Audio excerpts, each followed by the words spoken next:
The great thing about being here in Oxford is I've found people even nerdier than me. I've just met a few of them, so well done, nerds. When I was in Australia, they christened me the patron saint of nerds, and after I went to a strip club, they then voted for me as well. So, what I like about this guy, Chris, is that he's an Australian, and he carries a British passport, I'm told, as well. But I love his impeccable Australian accent. It's Oxbridge Australian, isn't it? It's just wonderful. I'm slowly acclimatising to Oxford. I've been here all of 2 days, and yesterday I achieved the marvellous feat of attending a lecture that was not mine, and believing that it was mine, until I worked out, when I got a scornful note from the lecturer I was supposed to be at, that I'd really screwed up badly. So I'm sure none of you here have gone to the wrong lecture. I've managed to do that in the first 2 days, and led to much amusement around the halls of the Oxford China Centre. What do you do without staff? That's what I say. What do you do without staff? Good to be back at Oxford. Good to be back here in Her Britannic Majesty's realm. Long may she reign in Britain.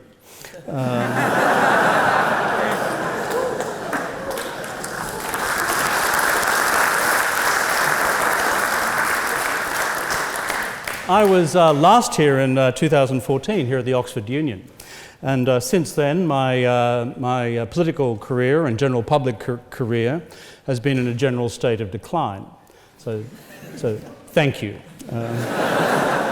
Back then I'd just finished as the 26th Prime Minister of Australia.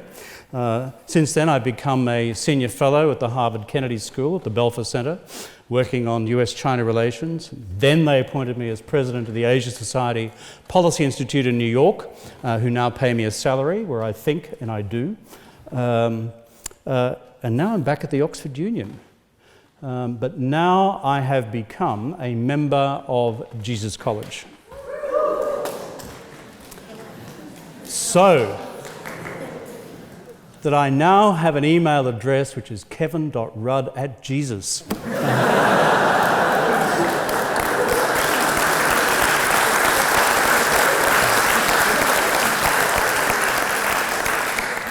I am delighted by that. I'm not sure Jesus is. Tonight, because I've only got 15 minutes from up here and I've just chewed up a few, I'm going to argue three basic propositions. And they are these. One, that the West is losing confidence in itself as a civilizational and democratic and as a capitalist proposition. Two, that China is conscious of this and is gaining confidence in itself as representing something else in the world for the future. And third, that in the present we see the beginnings of the eclipse of the post-war order.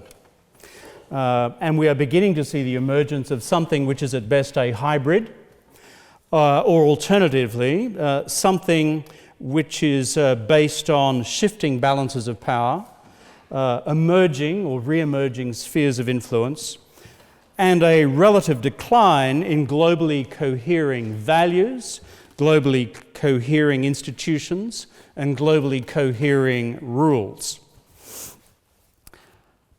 And in all three of these, what I also say is that we are witnessing an historical turning point. If not a turning point, then what we say now in the fashionable literature is an inflection point.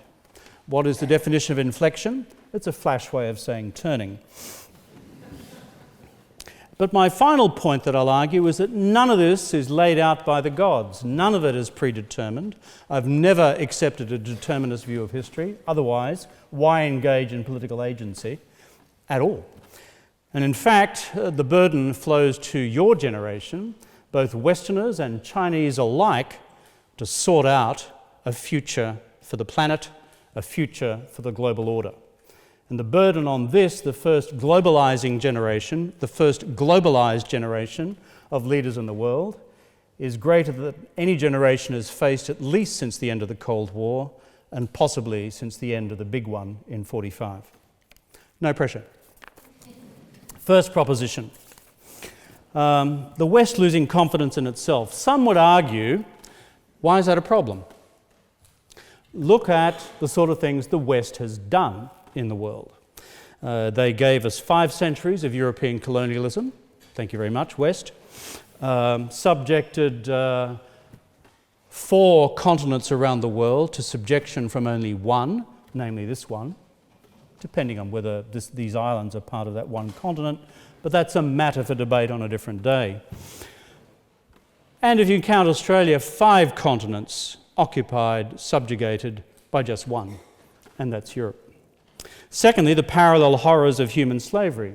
We tend to brush it to one side, but this is an extraordinary blight in the history of the West, for which America still experiences the consequences 50 years after the Civil Rights Movement.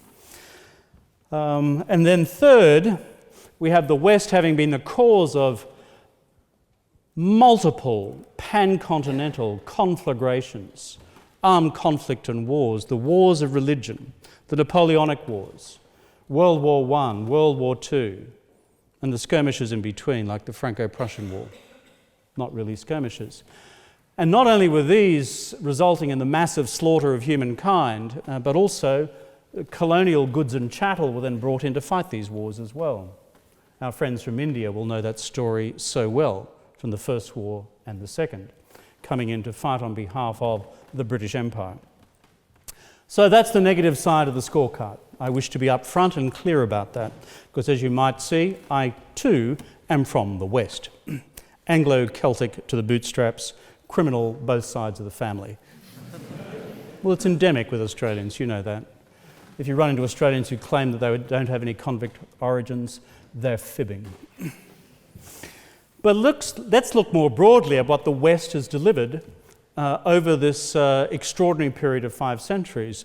The Reformation producing notions of, let's call it, Christian humanism, and then informing both Protestant and, in time, Catholic traditions of the concept of the centrality of humankind. On top of that, you had the dawn of the Age of Reason, coming out of some of the sentiments which were brought forth through the Reformation, and giving rise in turn to the writings of Descartes and the rest. And then, of course, you have the age of empiricism, David Hume and the rest. And then the processes of political emancipation and the rise of liberal democracy through the 19th century, and eventually the extension of the plebiscite to all men and, God forbid, to all women. These were not small achievements. And even liberal capitalism itself and the enormous wealth it generated for humankind. These are not bad things. These are worthy of some collective celebration. But now my argument and proposition to you this evening is that these achievements are under collective assault on multiple fronts. One, perhaps unfashionable in this union, is the palpable decline of Judeo-Christianity. Why I say this is as follows. It's historically unique. My generation and yours are the first generations in the collective West, by and large living in a post-Christian world for 2,000 years. Well, at least since Constantine. And the bottom line is this represents a fundamental change in terms of accepted, revered, and subconscious Judeo-Christian values. Point one, I'm a social democrat, so this is not an appeal from the right. I'm simply observing it as a change, and it's profound. Number two, more recently, the assault on reason itself. I give you its definition. Donald Trump. Donald Trump is the most fundamental assault on reason as the means through which a political discourse occurs that you could ever dream of. The United States and its good people have by accident elected a buffoon as president who celebrates irrationality, who celebrates the absence of reason as a high political virtue. This of itself represents an assault on, shall we say, the future of reason and rationalism in the collective West, and certainly as a means by which you conduct a political discourse. And thirdly, we now have, in the face of what was once an entrenched notion of empiricism, we have alternative facts. And on top of that, we also have the world of fake news. Again, courtesy, but symbolised, I believe, by the rise of Trump, Trumpism and the rest, but then more broadly evident as well. And so as a consequence, what we've seen is the decline of evidence as the accepted basis for public policy deliberation, and indeed the triumph of opinion instead, absent evidence. We began, of course, this process with the Murdochization of the traditional media around the world, which was simply the triumph of an editorial view over what might be the facts of the time. But in the social media now we have a triumph of opinion over fact.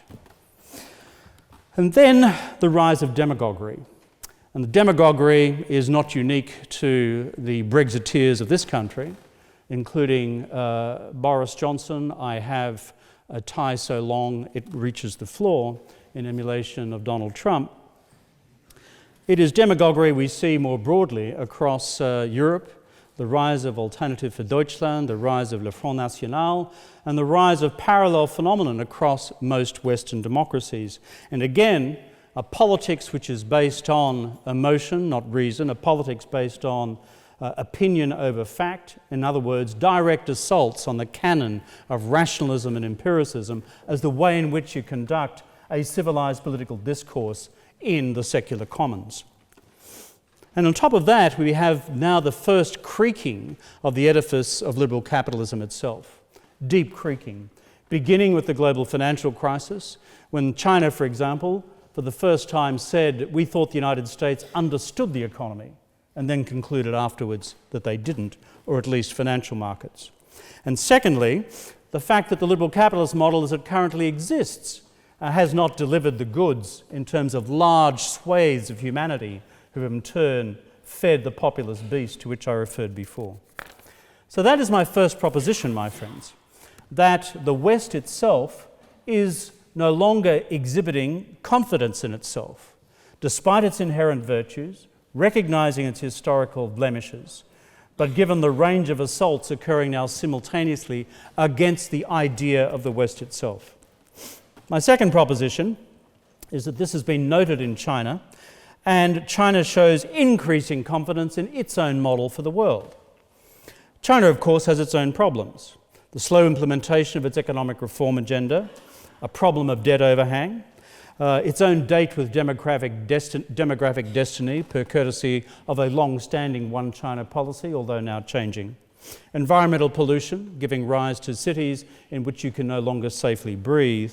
Official corruption of an industrial kind, not just a retail and wholesale kind. And the ultimate dilemma of the intersection between an open economy and closed politics.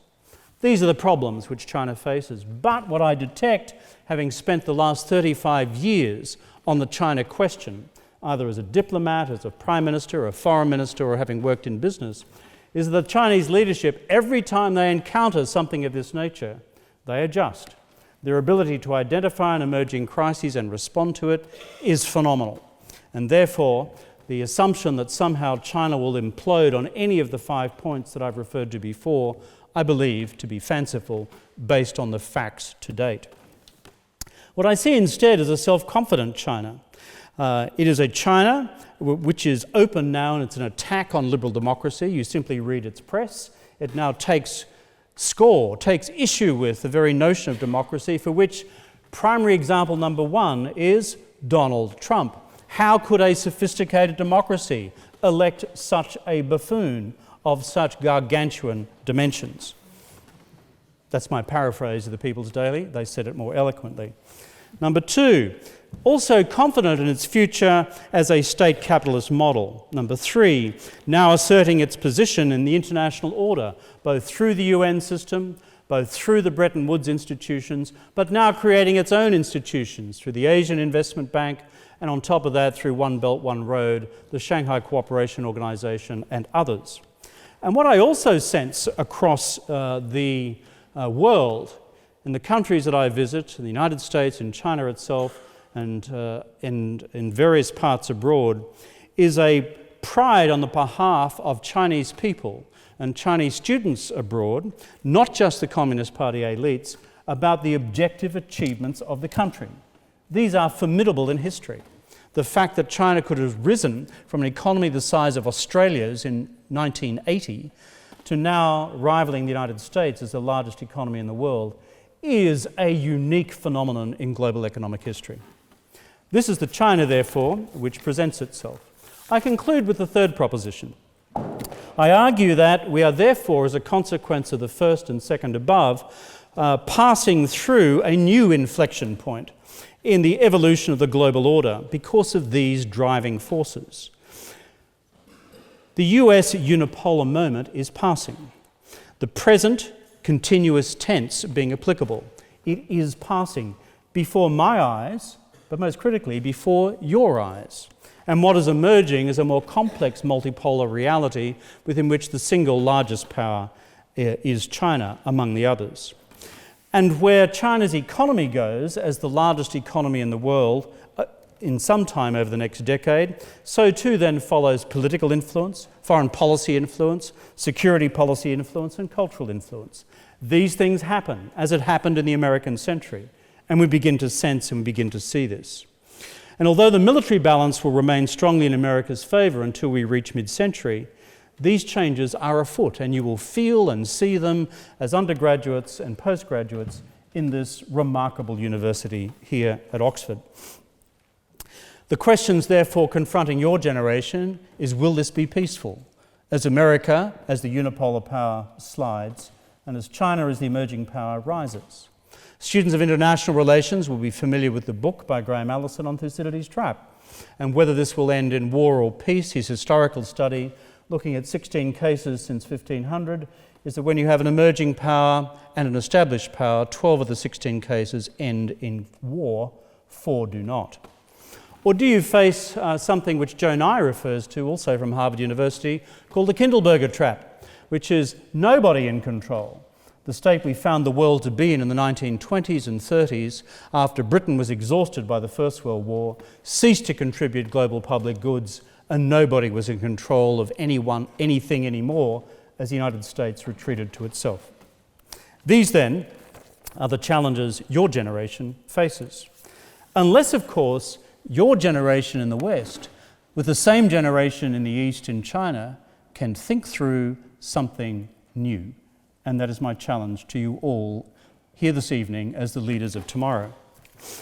My conclusion is this: nothing, my friends, is determinist. Everything lies in your hands. Political agency means things. That's why I entered politics in my country. You can do things. You can change the course of history. We're not simply the passive recipients of determinations by the gods as if there is nothing we can do about it, or Marx as if there's nothing we can do about it.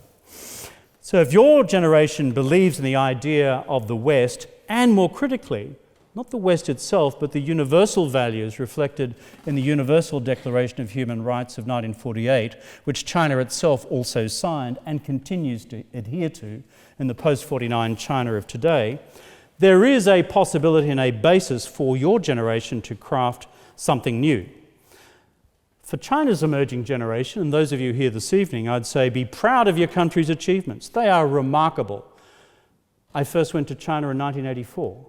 I've seen it change before any of you were ever thought of, let alone conceived, let alone alive.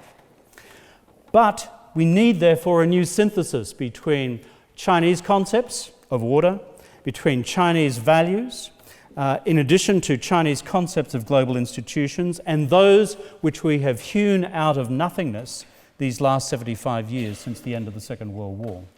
That's the challenge of your generation. And I would say to each and every one of you, the way to do that is to be engaged, be in the arena. You're familiar with the concluding speech of Teddy Roosevelt when he decided to leave politics and said, there is nothing better than being in the arena of change. There'll be 1,000 people watching you to see if you fail and hoping that you will fail. But if you're the one who's prepared to obtain the dirt and the muck and the dust and the blood and the sweat and the tears of someone who is in the arena of constructive change in the name of the sustaining of global peace, the sustaining of global prosperity, the sustaining of the global project through the sustenance of the global rules-based system, my friends, it's worth fighting for. I thank you for your time.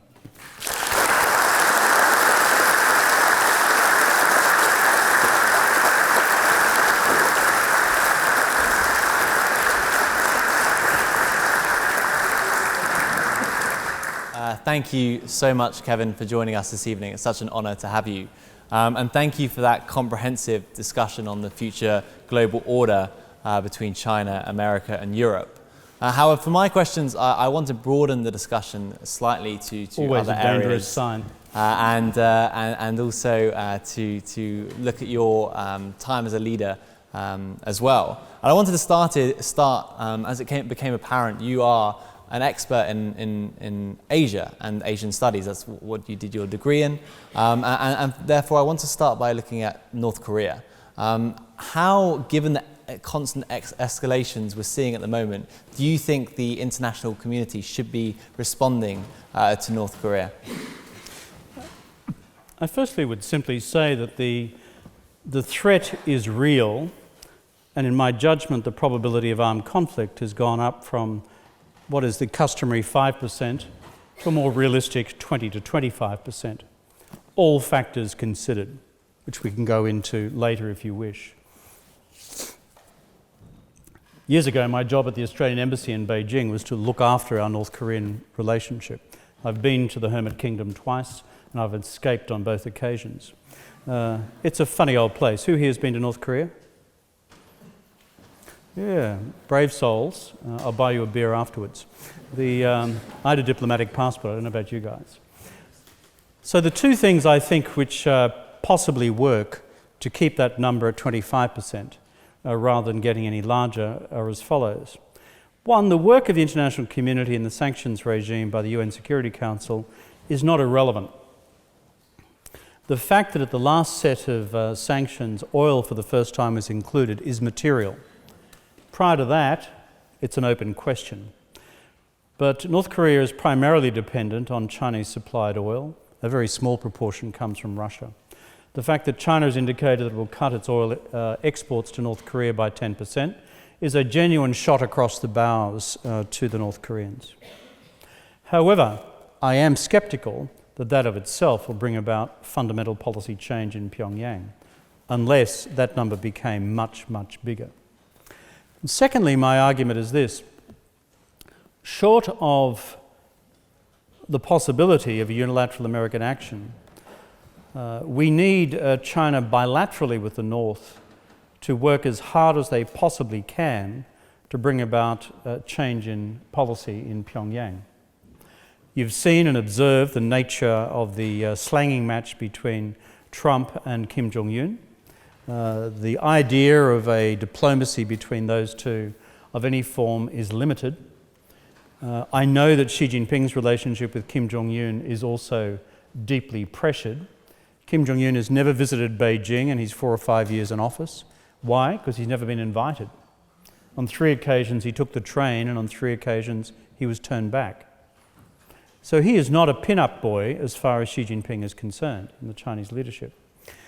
However, there's a difference between Xi Jinping's distaste for the young man, referred to routinely in Chinese as Jin Pangzi, which is Fatty Kim,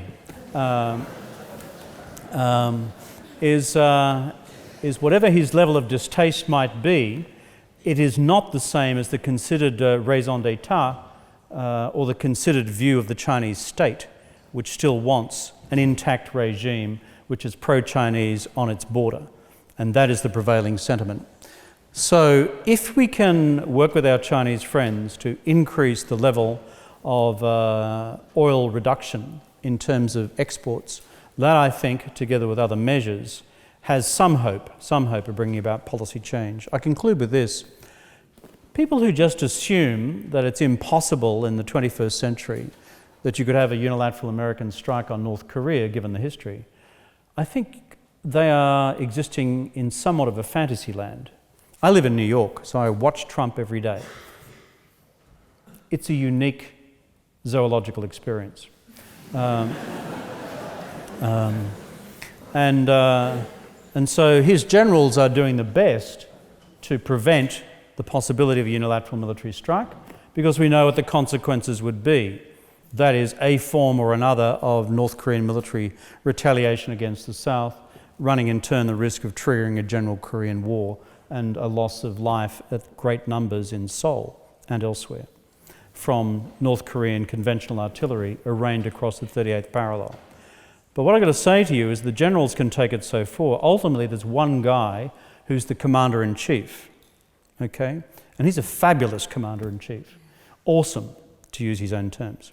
And the American system is that the military leadership, since the time of Washington and the founding of the American political arrangement and settlement, is that the military take orders from the civilian commander-in-chief. So all I'm saying is anyone who thinks that it's just impossible that the United States could launch a unilateral strike, either for demonstration effect or against one of the nuclear facilities, I think that is excessive optimism. Yeah, and the theme throughout a lot of what you just said was the fact that it's the US that has the influence. And that's not just in the case of North Korea. That includes China, South Korea, Japan. And that influence affects directly Australia, given that those countries are their trading partners, some of their main trading partners. How do you think America's increasingly bullish or even irrational role will affect Australia's safety and prosperity? Tricky. By the way, where did you get your Australian accent from? Do you think I have one? No. Oh, I was about to text my dad straight away and be like, guess what? Look, it's not just Oz, Australia, as we Australians tend to call it, as in the wizard thereof. But frankly, it's the rest of the region. Look at it purely as concentric circles of effect. I've just come from Tokyo to here, and I was delivering a paper in Tokyo on how do we craft a new regional security architecture in East Asia for the medium to long-term future. In Japan, air raid shelters, 2 missiles over top already. I mean, these are electric considerations. Do you know in South Korea at the moment, public opinion polling as of 2 weeks ago has 64% support for South Korea acquiring nuclear weapons of its own. This is a big development. In Japan, because of Hiroshima and Nagasaki, the figure is 9%. So the concentric circles from Northeast Asia across Southeast Asia and to the land of Oz, you begin to see the question of how this threat should be dealt with. Let me hypothesize one thing. If North Korea is allowed to acquire a full nuclear arsenal and is accepted as a de facto legitimate nuclear weapons state, then ask yourself this question. Given the rationality we see evidenced in Kim Jong-Un's general behaviour, then the capacity for him to use the threat of his nuclear weapons to say to countries in the region, we expect you to be adopting a more benign posture from North Korea, or else ...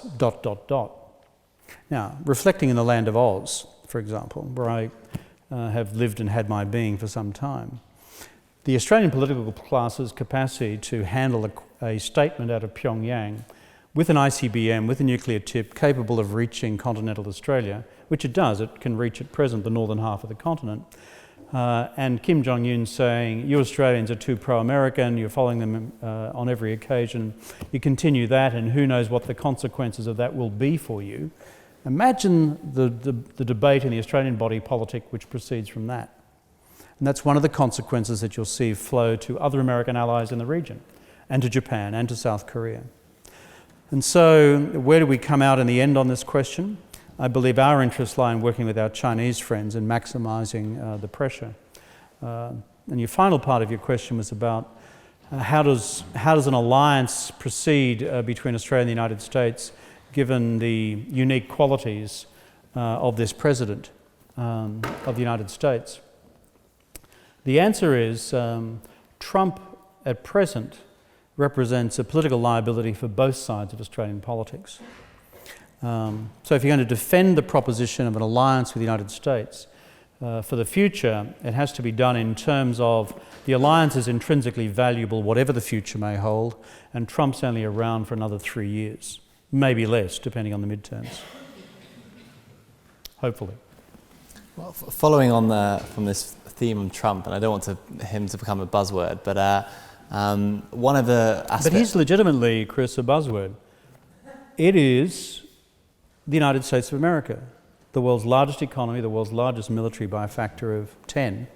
And this guy is the commander-in-chief. And so therefore, allies of the United States, and I'm quite pro-American, have dealt well with Republican and Democrat presidents of the United States. This guy is a problem. He is an objective problem for the world, for the region, for my country. And of course, not as an American, I will not comment on the problem he represents to the United States domestically. So he's a buzzword. Well, what's the solution? If to an American sitting in this audience who didn't vote for Trump and wants to hear what those, or wants to hear someone as influential as you say how we could make the situation better. Yes, okay, there's going to be another election, but in that interim period, what is the solution? I think, look, I'm not an American, but I observe the political system at play. I think if you are an American in this gathering this evening, my gentle counsel would be as follows. Number one, work on the Republican national leadership, both in the Senate and the House. These guys, both McConnell and Ryan, have become MIA, missing in action. Like Trump, Republican Party, who were they? Sorry, it's nothing to do with me. Whereas these guys have the mechanism, the ability to bring about fundamental change under the constitutional provisions concerning a president's fitness for office. I believe things are so precarious on these questions that the Republican Party, which enabled this guy to be elected, have a deep responsibility to accept responsibility for the consequence of their actions and begin the processes for one form or another of his removal by constitutional means.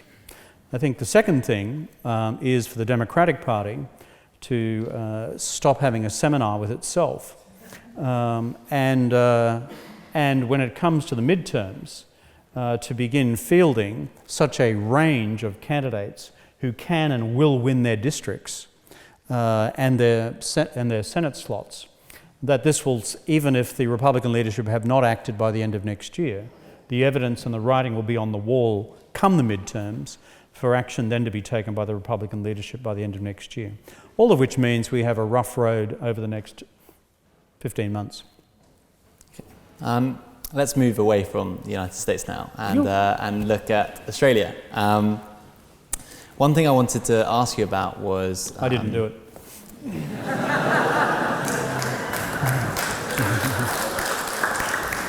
One thing I wanted to ask you about is your position on same-sex marriage. And obviously Australia, that's a hot topic at the moment. And you were originally opposed to it and then became the first leader of the opposition to support same-sex marriage. What led you to that decision?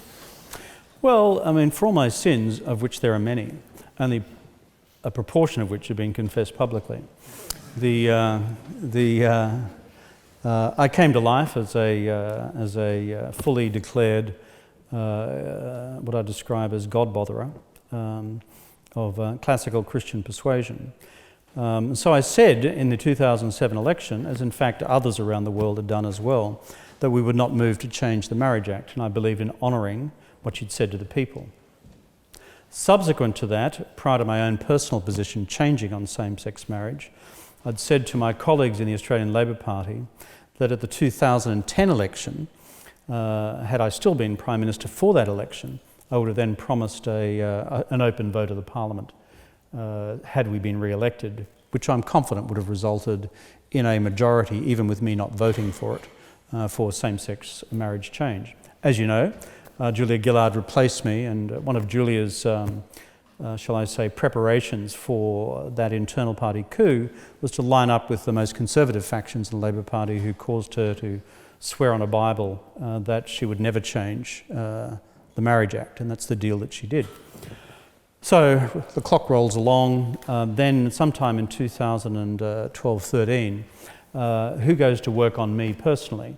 My kids and my wife. I have 3 kids. I have a wife who just described me as a retrograde Neanderthal version of Ned Flanders. They were not entirely incorrect on this question. And so my daughter in particular, Jessica, said, "Dad, just get over it. Just get over it." And I remember having this conversation with her in Beijing, actually, because she was living and working there at the time. And so what I did was I put out an article into online, which was as only nerds like us would do, explaining the theological basis for the change in my position.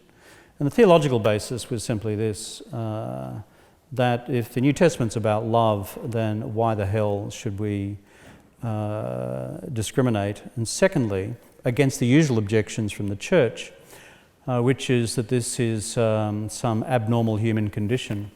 The proposition you've got to face yourself with is if you accept the existence of God, God creates an order, and within that order there is going to be a whole bunch of people who are naturally predisposed towards same-sex relationships. So therefore, is there something wrong with God's order? No, it's just the natural way of things. So there's a long, for students of theology here, there's a long nerdy essay online from me in 2012-13. Then I was re-elected as party leader and as Prime Minister. And so I went to the 2013 election saying that if I was elected, we will have a vote. I'll be voting for it, for the reasons I'd outlined before returning to leadership. And then I was opposed on that by Tony Abbott, Oxford graduate. You're to blame, your institution. He joined us.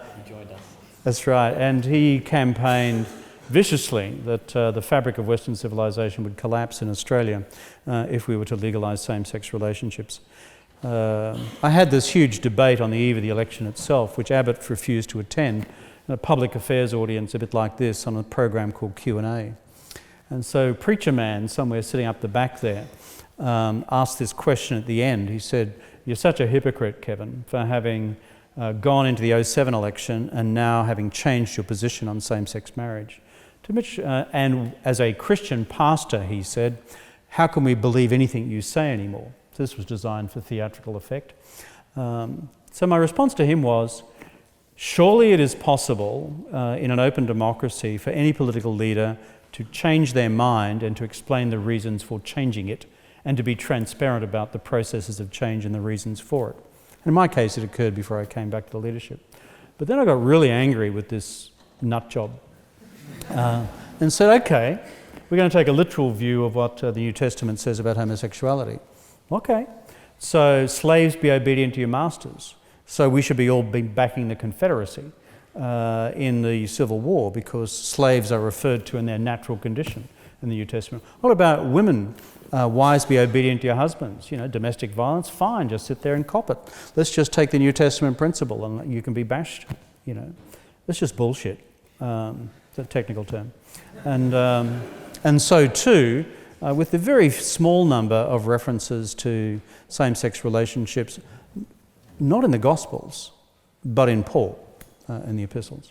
So anyway, that's all on the record. I lost the election, I'm sorry. My final question, I'm conscious to open up to the audience. My final question, often when I extended invitations over the vacation for speakers to come, I'd use a line saying, you get an opportunity to speak to the next generation of leaders and innovators. And I'm sure many of the audience members here are that next generation. What would you say to them? Is that your political pitch for re-election? You can't be re-elected, so it's okay. I'll change the rules though. I was just taking the mickey out of you. What would you say to those potential leaders and innovators as they approach the next stages in their life after graduation? Two or three things, if I may. One is, I have a long conversation with my own kids. My youngest son, Marcus, is 22, going on 12, and he's at university, and he's a wonderful kid, lovely young man. But there is so much in the youth culture today and society at large which is dystopian, that it's not just entertainment, but there is in my sense, a pervasive dystopianism that is there a credible future? I had a guy approach me just the other day in Tokyo who said, I've got an 8-year-old daughter, does she have any hope because of climate change and the failure of the global political class to take sufficiently early action on it? So my message in terms of anyone who is feeling and thinking that what can we do? It's all too big to change. Is, be strong and have a good courage, because you can change things. I can give you a list of 10 things which people said would be impossible from my own time in politics that we changed because we elected to do those changes. One minor example, plain packaging on cigarettes, which has, roasted lungs on the front. That's us. We're the first government in the world to do it. We were threatened by the global tobacco companies. We were taken to court, and the cases ran for 5 or 6 years. The US administration attacked us because we were upsetting sort of branding rights for American tobacco companies. We did, and guess what? It's now rolling out across the world, and smoking rates in those countries is starting to come down. So it's a small example. It's a small example of what you can do. And that's my second point, is whatever you learn at this university, this great university, this paradise of learning, this celebration of nerddom, whatever you do here, see yourself as a global agent for positive change to make the world a measurably better place against the standard measures. And you can. The opportunity for becoming change agents is huge, and it does not just lie in politics. There's a book of mine which I've just written, which is coming out a couple of weeks' time in Oz. And I open it by reflecting on my time speaking to a group like this at Harvard a couple of years ago, at the Institute of Politics, where I was a visiting fellow as well. And my question to people, young folks at Harvard in this group, all of whom wanted to become President of the United States, including the foreigners, by the way. My first class was to explain to them as an Australian what the American Constitution said about foreigners becoming President of the United States. It was a trifle difficult. Was, what do you believe in? Seminar 2, why do you believe that? 3, what values proceed from that set of beliefs? 4, what can you do about it in your life, in the world? 5, why does it have to be in politics?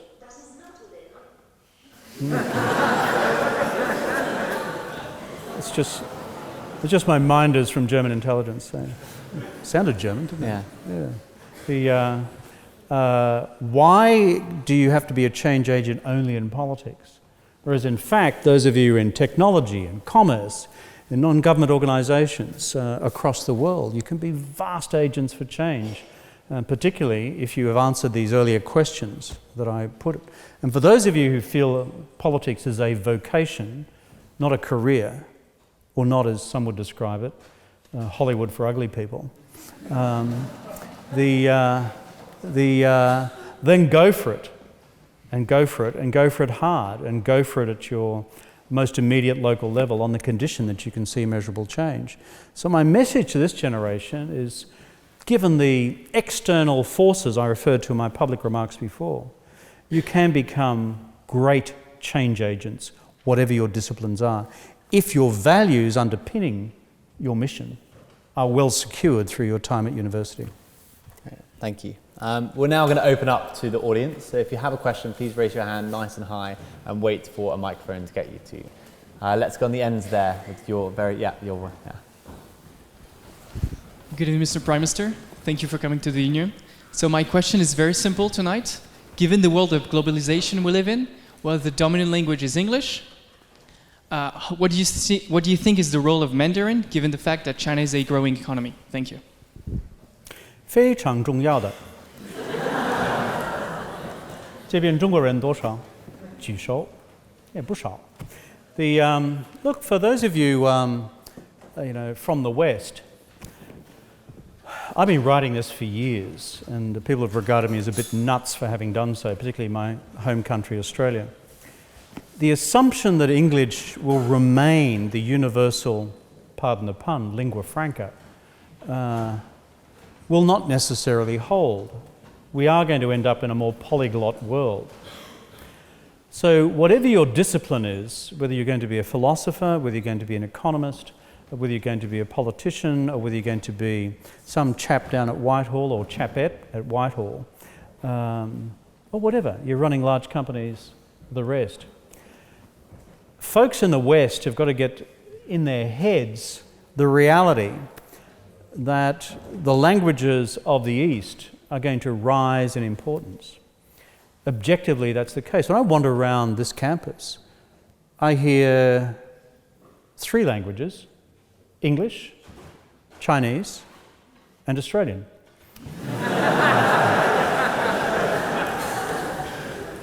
So, mate, if I was you, whatever you're doing, I'd actually take a year out at the end, throw yourself into a language school in China, and have a go.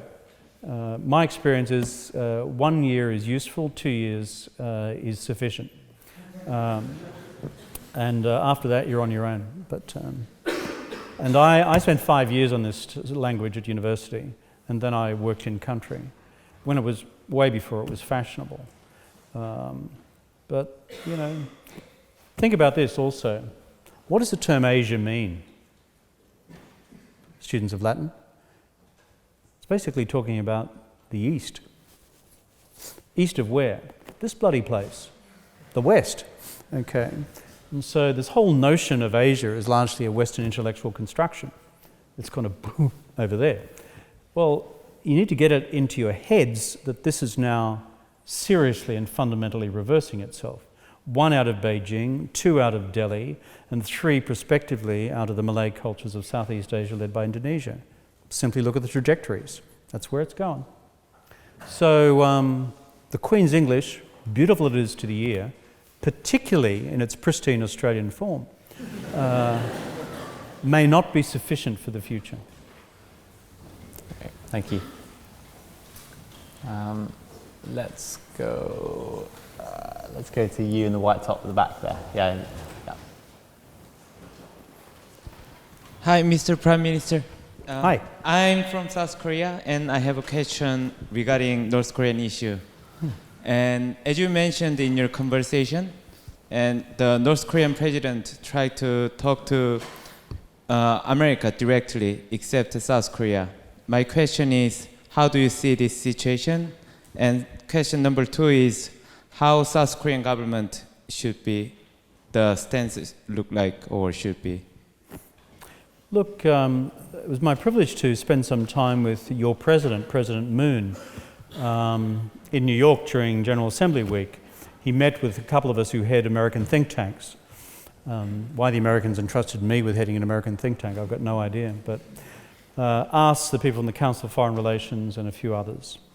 So we actually talked about this at some length, and I have deep empathy for the dilemma which President Moon faces, given the realities, A, with the North Koreans, B, with the Chinese, and C, with Trumpland.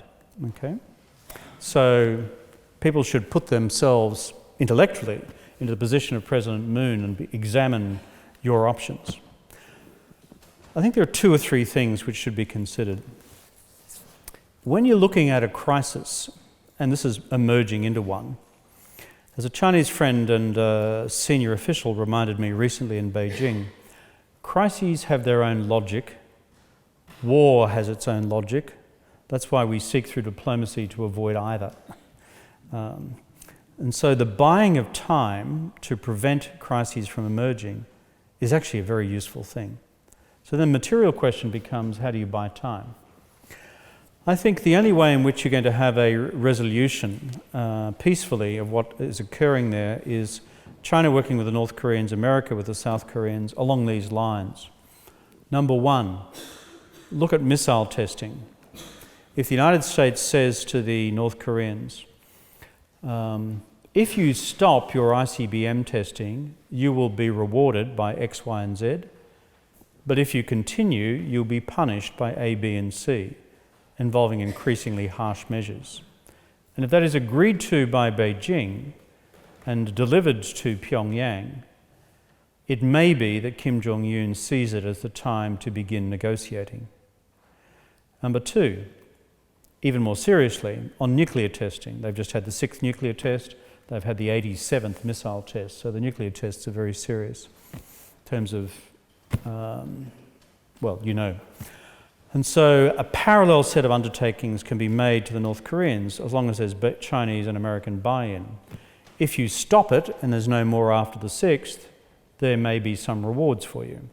If you continue it, there'll be direct action, possibly even hard action, short of a direct attack.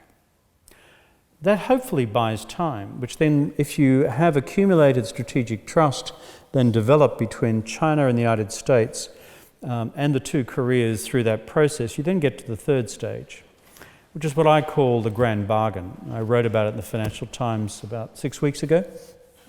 If you're seriously nerdy and you haven't got anything better to read when you go home tonight, you can Google it. And it says, what's the grand bargain? You've got to take into account baseline security interests of China, North Korea, and the United States and the South. One, China does not want a hostile country on its border, right? And so therefore, if the grand bargain is along these lines, that the United States translates the current armistice, highly fragile, into a peace treaty, which we've not had since 1953, that is one step towards a grand bargain. Two, full diplomatic recognition by the US of the North. Three, on top of that, you have also an agreement that the North and South, if they do form some political condominium, that the North remains as a separate political entity. Four, most critically, the North gets external security guarantees from the Chinese and the Russians and the United States. And finally, if that works out, then you have a long-term program for the incremental withdrawal of US forces from South Korea. That, I think, is kind of the way I would seek to stage it. Thank you. Okay, let's come to the front here in the white shirt. So there's quite a big global movement now against climate change, and I know that when you first got into government, you had quite a strong position on that. So I have two parts to a question, which is first, how optimistic should one be on our action on climate change? Is it enough? And secondly, how much damage can someone like Trump do to the global movement? Partly and a lot are my answers respectively to your two questions. Partly optimistic. Why?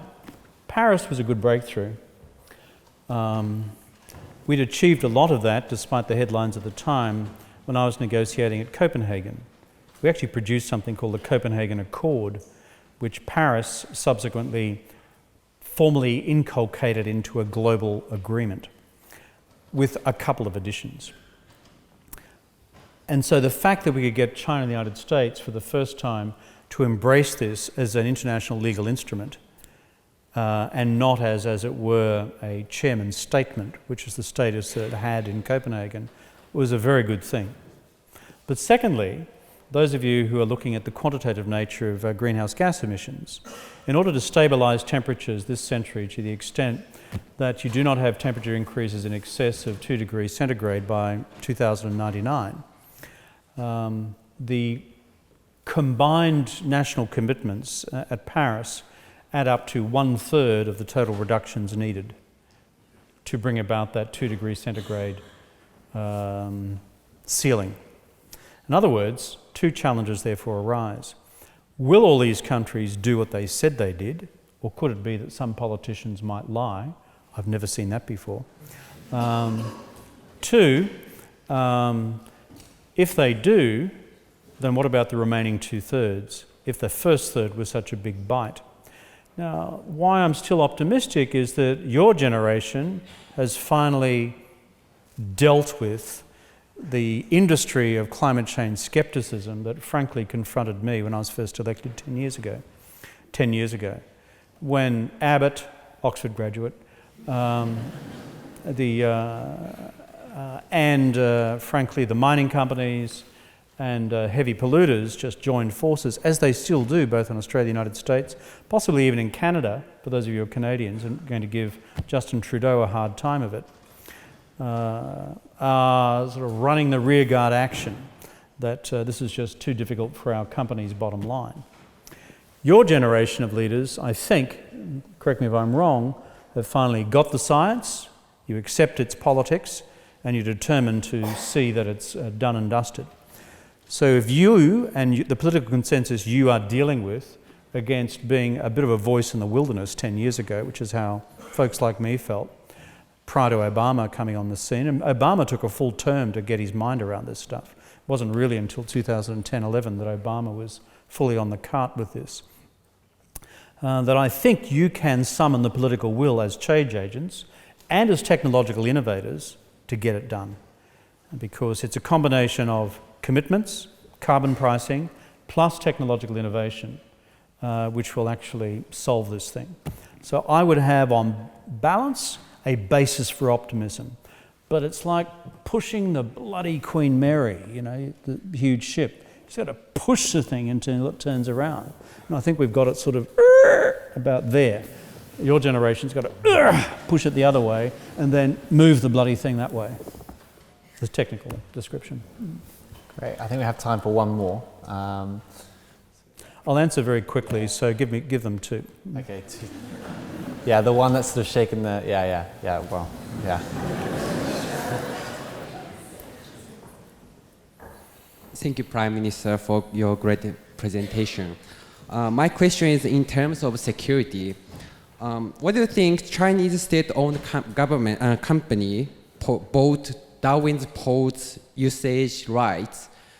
I think the US is upset about it. So how do you think about it from national security perspective? Thank you very much. Well, it's kind of, thank you for the question, by the way.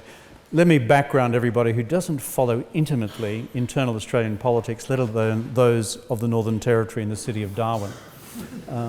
By the way, in Darwin, you should all go there one day. It's Crocodile Dundee territory. It's just crocs, crocs, crocs, crocs. The local newspaper is called the Northern Territory News. It's my favourite newspaper. And the reason being, anyone here from Darwin? Yeah, they're hiding. It doesn't matter what's happening in the world, the front page will always be another croc attack. On September 12, there was a croc attack on the front page of the Northern Territory News. And second page, small story, was big hit on New York. It's kind of the worldview in that part of the world. Anyway, Darwin, big, small city really, in the north of Australia, bombed by the Japanese during the war because it was so much in the front line. The irony is the port of Darwin having been bought by a collection of Chinese interests. Now, I'm the previous centre-left Prime Minister of Australia who rejected Chinese investments in strategic economic infrastructure when it got too close to core national assets, as indeed the Chinese would do to any Western interest in investing in Chinese ports, Chinese telecommunications, or China's critical infrastructure. If you look at the exclusion list which China has on Western investment, it's formidable. So we in the centre-left are supposed to be global peaceniks, you know, kind of kumbaya, it's all okay, you know, love in our time, let's hop in the jacuzzi, all that stuff, okay. So we actually said no to this stuff, not this particular development, but developments or proposed investments like it. Abbott's Conservatives take over and they go, wacko, we'll approve this one, including, I think, unless I'm wrong, in a consortium led by a former senior minister of the Conservative government once he'd left office. So that's the background to it. So the Chinese stand ready to, I think, have full ownership of the port of Darwin. Secondly, this is the place where America, under the pivot policy, had landed all these extra troops in the Northern Territory. So you're right, the United States were not happy about it. So my first real answer to your question is, I didn't do it. The Conservatives did. Number two, you know something at the end of the day, when it comes to infrastructure like electricity, I mean, we in Australia have had a fairly liberal attitude to international investment. Japanese investors have bought large slabs of the Australian mining industry for decades and decades and decades. Prior to that, the Americans did. Prior to that, the British did. After that, the Koreans did. And more recently, the Chinese have. So we tend to take these things case by case. 95% of Chinese inbound investments into Australia have been approved, 5% rejected. Not a bad record. And if we tried to do the same into China, we'd have many more limitations. So that's my general answer to your question. I'm sorry I said that would be short. It wasn't. I blame the crocodiles. Or the Conservatives. Indeed, that is all we have time for. Please join me in thanking Kevin Rudd.